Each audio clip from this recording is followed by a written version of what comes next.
Hi, everyone. Welcome to another episode of Bridge from the Past.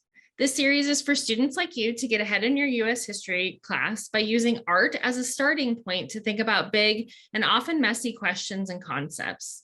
I'm going to be your host today. I am Liz Evans, and today we're actually going to look at a monument, a statue, the Emancipation Memorial, also known as the Freedman's Memorial in Lincoln Park in Washington, D.C. And we're going to ask ourselves the question, how can historical narratives help us understand statues and memorials? Let's jump in and see. So again, today we're going to look at a statue and we're going to look at how historical narratives help us understand statues and memorials. We're looking specifically at the Emancipation Memorial. Like anytime you look at a statue, a piece of art in history, one of the biggest things is just to observe. So before you start to analyze, ask questions, just observe. So this is a statue. This is actually two different views of the statue. So you can kind of see a little bit of both sides. So as I'm looking at this, I can see what looks like Lincoln. Lincoln's a pretty obvious figure. There's somebody below him. I can't really tell if the person is crouching, if they're standing up. It looks like there's something in Lincoln's hand on top of the pillar. There are stars on the pillar. There looks to be a little date on the bottom of the pillar. It's kind of hard for me to see. I see that Emancipation is written on one of the images. I noticed too that Lincoln has clothes on, but the other man in the statue does not have clothes on. And then I noticed a shield too. So there's actually a lot of complexity and a lot of things to notice. And one of the best ways to kind of start looking at anything is just to look and notice. So I have some questions too that I really want to make sure, because with any primary source, I need to take a step back and look at context. So again, I'm wondering who the other person is with Lincoln. I'm wondering what the scroll is in his hand. I'm wondering why Lincoln is closed and the other man is not. So there's a lot of different questions that can come up if you just let yourself look and start to observe and really wonder. So we do have some context to this. So I'm going to dive in a little bit and explain some of these things and show you the context through a couple of different narratives. So this statue actually was after Lincoln was assassinated. So one of the really interesting things here is that formerly enslaved persons and Black veterans of the Union Army raised the money for the statue. So actually a woman by the name of Charlotte Scott started this. She started with the first $5 she had ever made. And much of the remainder came from a group called the Emancipation Group, which again had a lot of Black veterans from the Union Army. They raised what totaled to be about $20,000, which is a lot of money. And they knew that they wanted to somehow, honor Lincoln and honor his contributions to emancipation. So they started to do this. Congress actually threw in the rest of the money. They didn't get any say in the design though. So the monument was born in 1876 as the Freedman's Memorial to Abraham Lincoln, and it was designed by Thomas Ball, who was an American sculptor. In his work, Lincoln was assassinated, and Ball sought to commemorate what he considered to be the president's greatest achievement, which was the Emancipation Proclamation, the executive order that Lincoln issued on January 1st, 1863, which granted freedom to the enslaved people held in Confederate territories. And it was a really significant milestone toward full emancipation.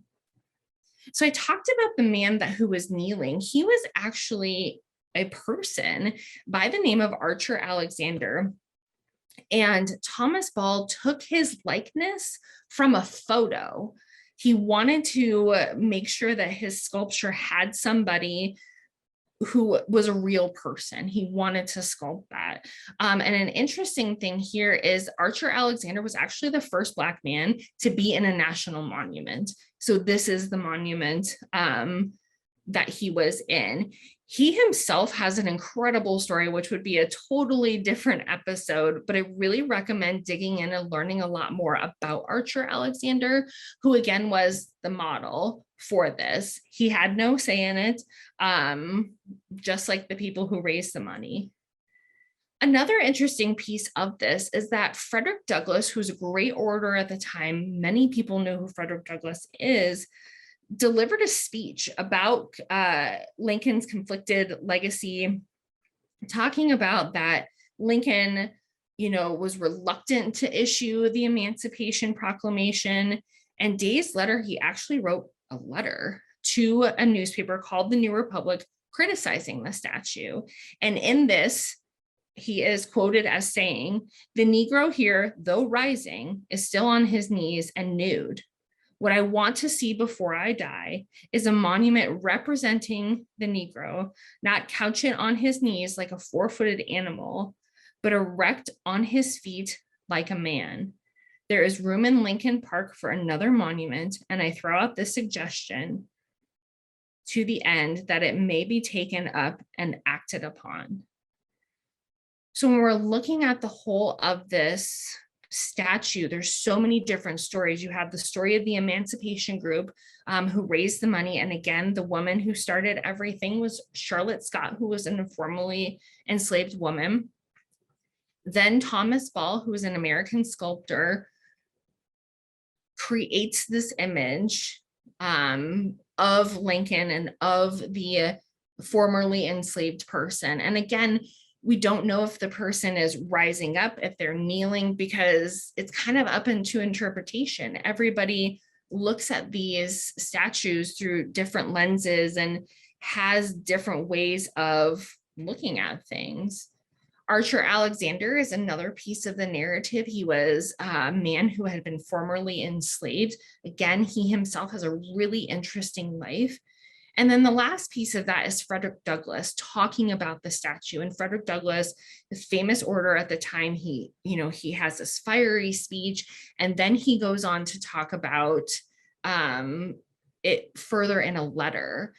The interesting thing too is that Frederick Douglass actually had a little bit of a relationship. He knew Lincoln. So all of these stories kind of tie into what this monument is. So this is the monument. There was actually a copy of this monument in Boston, which is Thomas Ball, that's where he's from, that was taken down in 2020. Again, we started here by asking, how can historical narratives help us understand monuments? Looking back at this, I know that the man that's kneeling is Archer Alexander. I know a little bit more about who raised the money for this and why they raised the money, why it's called the Emancipation Memorial.